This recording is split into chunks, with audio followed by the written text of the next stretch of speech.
Hello বন্ধুরা, কেমন আছো? আশা করি সকলে ভালো আছো। তো বন্ধুরা, দেখতে পাচ্ছ আমাদের গোসবা নদীতে কীরকম চর পড়েছে। তো দেখো বন্ধুরা, আমি কলেজ থেকে ফিরছিলাম, তখন দেখতে পেলাম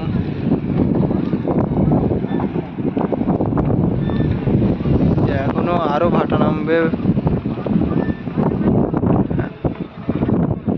ওই সাইডটা পুরোই চর।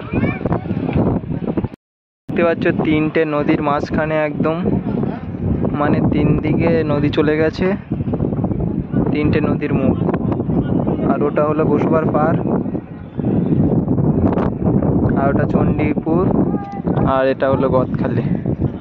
দেখতে পাচ্ছ বন্ধুরা। আর আমার ভিডিওগুলো তোমাদের কেমন লাগে অবশ্যই জানাতে ভুলবে না বন্ধুরা, কমেন্টে অবশ্যই জানিয়ে যাবে।